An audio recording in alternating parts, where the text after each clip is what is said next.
حملة الرسائل طبعًا زي ما أنتم عارفين حملة مهمة جدًا في إعلانات الفيسبوك، وهي طبعًا الأساس في زيادة مبيعاتك أو في نجاح مشروعك أو في فشل المشروع بتاعك أو في قلة المبيعات أو هدر الميزانية. دلوقتي هنشرح مع بعضينا حملة الرسايل من الألف للياء بطريقة احترافية جدًا، والطريقة اللي بنسبة كبيرة جدًا هتنجح مشروعك وهتزود بيها مبيعاتك. تابع معانا الفيديو للآخر. وهنبدأ دلوقتي نكريت أول حملة إعلانية معانا، حملة مبيعات هنسميها تيست واحد، وهنمشي دلوقتي على الخطوات. أول حاجة في الحملة بعد ما نسميها هنحط طبعا الميزانية بتاعتنا، طبعا هنحددها ميزانية يومية أو ميزانية الحملة كلها، والفرق بينهم بكل اختصار إن الميزانية اليومية والله أنا بحط 1000 جنيه للفيسبوك عايزها تصرف في اليوم اللي هو 24 ساعة، أما ميزانية الحملة كلها والله أنا بحط مثلا 2000 جنيه في خلال 4 أيام أو 5 أيام، عايز الفيسبوك يصرف لي الميزانية بتاعتي دي في خلال عدد الأيام اللي أنا بحطهم دول. مش تحت شرط ان هو يصرف لي كل يوم مثلا هحط 3000، لا هو ممكن يصرف لك في يوم 1000 ونص، ممكن يصرف لك في يوم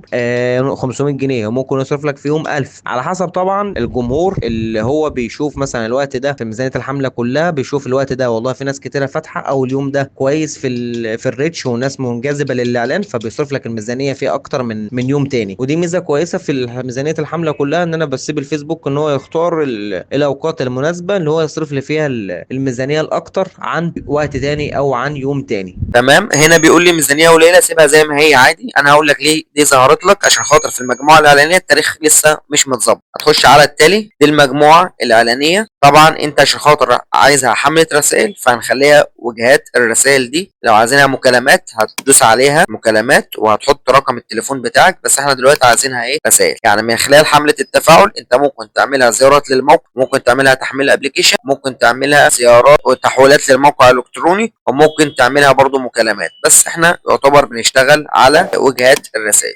تمام. هنختار الصفحه اللي احنا عايزين نعمل عليها الاعلان مثلا وليكن دي، وهنسيب الماسنجر والواتساب شغال معانا. لو انت عايز الرسائل تيجي على الماسنجر بس هتلغي دي، لو انت عايز الواتساب يجي على الاثنين وهو الفيسبوك يبقى له حريه ان هو يشوف العميل اللي هو بيروح له الاعلان مهتم بان هو بيحب يبعت رسائل على الماسنجر يبعت له، اللي بيحب يبعت رسائل على الواتساب يبعت له. انا هسيب الاثنين، وبعد كده اخش احدد التاريخ. والله انا عايز مثلا الاعلان يبقى من اول التاريخ ده مثلا الساعه 9 مثلا يوم 1/4. دي هتختفي دلوقتي معانا ان احنا ظبطنا التاريخ 23/55 يعني اخر اليوم خالص. طيب دلوقتي هنيجي لنقطة مهمة جدا وهي الاستهداف التفصيلي. الاستهداف التفصيلي ده هنعمله ازاي؟ هنخش على الاستهداف التفصيلي، وده اهم حاجة لازم تكون عارفها. طيب دلوقتي انت هتحدد المنطقة او الدولة اللي انت عايز تعمل عليها الاعلان، وليكن مثلا هتختار مصر كلها، عايز تختار محافظات معينة عادي مفيش اي مشاكل. تمام. وبعد كده هتختار العمر المناسب، والله انت عايزه مثلا 22 لحد مثلا 40. طيب هنا العلامة دي لو انت دوست عليها هتخلي الفيسبوك ان هو يوصل لعمر اكبر او اصغر من اللي انت حاطه، اذا هو حس ان العميل ده مهتم بالمنتج بتاعك او الخدمة بتاعتك اللي انت بتعمل عليها الاعلان. وانت في الحالة دي من خلال خبرتك في الاعلانات هتعرف اذا كان انت عايز تشغل العلامة دي ولا مش عايز تشغلها، وهتبقى عارف مين اللي بيشتري منك ومين بيتعامل معاك والسن المناسب عشان خاطر ما تهدرش الميزانية، لان برضو انت اضرب بالفئة العمرية اللي بتتعامل معاك. انا هلغيها طبعا، هسيب هنا رجال ونساء زي ما هي. خش على الجمارك المخصصه دي لو انت حافظ جمهور معين وعايز الاعلان يظهر عليه، بس ما انصحكش بالجمهور المشابه ده في حاله ان انت لسه جديد علشان خاطر ما تضرش الميزانيه وهتلاقي الميزانيه عاليه عليك. دي لما يكون عامل قاعده جماهيريه كبيره جدا تقدر ان انت تستخدم الجمهور المشابه منها او لوكا لايك ليها. ودلوقتي احنا هنخش على الاستهداف التفصيلي. احنا دلوقتي مثلا هنبيع منتج مشاريع صغيره زي ماكينات غزل بنات ورمالات قهوه وماكينات اسبريسو تجهيزات مطاعم. فمين العميل بتاعنا اللي ممكن يشتري مننا؟ هنختار ناس مثلا فاتحين سوبر ماركت، هنكتب ماركت. سوبر ماركت ظهرت اهو. هايبر، محل بقالة، الناس اللي بتهتم بالتسوق على الانترنت، ده عنده نشاط تجاري صغير مثلا ملاهي، مسؤول في صفحة جامعة والنادي مثلا. دول يعتبر فئة كبيرة من الناس اللي ممكن تطلب مننا الخدمة دي. بس هنسيب دول نختبرهم تمام في المجموعة الإعلانية دي، واللغات هنسيبها كلها. بعد كده هنخش على المواضع. حول المواضع الأجهزة احنا هنخليها تليفون بس، وهنخلي كل أجهزة. والمنصات طبعا هنشتغل على منصات فيسبوك بس لان عاملنا بنسبه كبيره على الفيسبوك. والمواضع هنخش على واحده واحده، هنشوف ايه المواضع المناسبه لينا واللي مش مناسبه نلغيها. ماركت بليس هنخليه عادي، وهنا هنخليه عادي. الستوري ريلز انستجرام مش عايزينه، تمام يعتبر كده تمام. هنخش على التالي. هنا طبعا هتضيف الاعلان نفسه اللي على الصفحه. لو انت عامله بوست يبقى تدوس على استخدام منشور وتختار البوست من الصفحه بعد ما تنزله طبعا وتظبطه وتكتب التكست اللي فيه وكل حاجه. بعد كده تختار المنشور من الصفحه دي. طبعا انت دلوقتي عايز انت تنشئ اعلان من هنا، عايز تعمل تنسيق دوار، يعني ايه اعلان كاروسيل. ففي الحاله دي انت هتحط الاعلان هنا كانك بتنزله على على الصفحه بتاعت الفيسبوك، بس هو هيظهر للناس المستهدفه بس، مش هيكون نازل على صفحه الفيسبوك بتاعتك. وفي الحاله دي انت بتحط طبعا مجموعه من الصور اللي انت عايزها. تحط مثلا مجموعه صور عادي وتدوس متابعه، وبعد كده بتختار مثلا اي حاجه هنا، مثلا اتصل بنا او احجز الان. احجز الان. والوصف طبعا الديسكريبشن اللي انت عايزه، مثلا عروضك، اي حاجه تجذب هوك معين كده تكتبه اللي هو البوست يعني. وهنا اللي تحت الهوك ديسكريبشن، وصف المنتج بتاعك يكون باختصار كده ووصف لذيذ وما يخليش الناس ان هي تزهق ان هي تقراه. وتفعل التحسينات. بعد كده تخش على القالب بتاعك تحدده تعدله. والله رساله ترحيبيه، لما حد يبعت لك رساله هتقول له مثلا اهلا بك كذا كذا، اكتبها انت مانوال عادي براحتك. تخلي يعني مثلا اهلا بك يا، دوس على دي اسم مثلا كامل المستلم، وهتحط مثلا ايموشن كده حلو، قلب او ورده اي حاجه. وبعد كده تقول له مثلا سيب استفسارك وهنتواصل معاك. وطبعا الاسئله لو انت عايز تحط اسئله كده زي كده، والله عايز احجز اوردر، العنوان، والله المنتجات بتاعتنا، عايز تعمل سؤال وتكتب من تحتها الاجابه بتاعته عشان خاطر اول ما اضغط عليه يظهر الاجابه عادي، مفيش مشاكل، اعملها سهله خالص يعني قدامك اهو هتكتبها. طيب انا دلوقتي عندي منشور على الصفحه دي وهو ده اللي انا عايز اموله، مش انشئ واحد من تاني، لا انا عندي منشور. ففي الحاله دي هعمل ايه؟ مش هعمل الحاجات اللي انا عملتها لكم في الاول، وهختار استخدام منشور. في حاله ان انا عندي منشور على الصفحه وهو ده اللي انا عايز اموله، هدوس على انشاء اعلان دي، مش هختار انشاء اعلان، هدوس استخدام منشور حالي، اضغط عليها وهنزل تحت تحديد منشور، دوس عليها هتجيلي المنشورات كلها اللي على الصفحه. شوف اللي انا عايز اموله مثلا، والله بمول ده، اروح دايس كده المنشور بتاعي هينزل اهو. لو بتفكر في مشروع الحال فرصه، تمام متظبط وكل حاجه، قلته كذا مره قبل كده.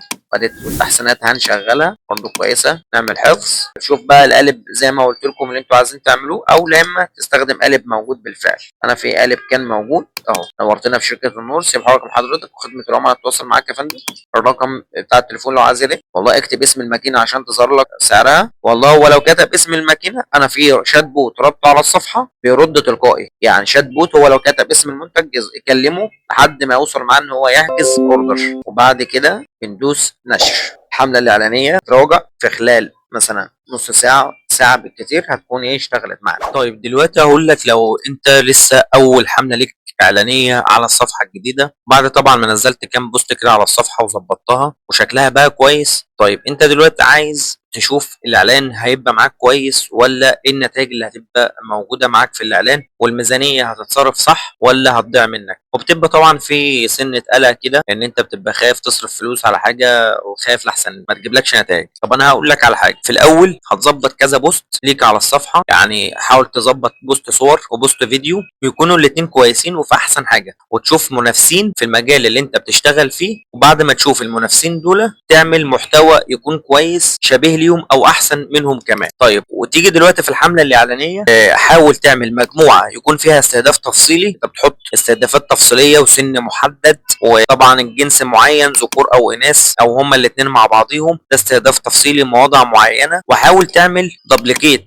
للمجموعه دي تكرار سريع مثلا، وتخلي المجموعه الثانيه في نفس الحمله برضه المجموعه الثانيه دي تكون مش استهداف تفصيلي. مثلا ممكن تختبر الاستهداف التلقائي، هتكتب عليها كده تلقائي وهتسيب الاعدادات هي نفسها بالظبط، بس هتغير حاجه دلوقتي هقول لك عليها. مثلا هتغير التاريخ مثلا 22 او 10، هتغير التاريخ. هتيجي هنا دلوقتي دي الاعدادات التفصيليه بتاعت المجموعه اللي احنا خدنا منها نسخ استهدافات تفصيليه. طب انا عايز اخليها تكون استهداف تلقائي واسيب الفيسبوك يقارن بين المجموعه دي والمجموعه دي، ونشوف المجموعه اللي هتبقى فيها قابليه وفيها نتائج اكتر هي اللي تصرف الميزانيه الاكتر. فانا هعمل تبديل الى الاعداد الموصي به. انا هعمل تبديل الى الاعداد الموصي به، هتروح تتحول تلقائي على طول. دوس كده كده هي الحمله اتحولت لاستهداف تلقائي. اروح جاي هنا في المجموعه الاعلانيه، ماشي كده عندي مجموعه فيها استهداف ومجموعه تلقائي. تمام، هطلع كده اجي للمجموعه التلقائيه، احول المواضع اخليها مواضع محدده في الاثنين، مش هخليها تلقائي المواضع بالذات.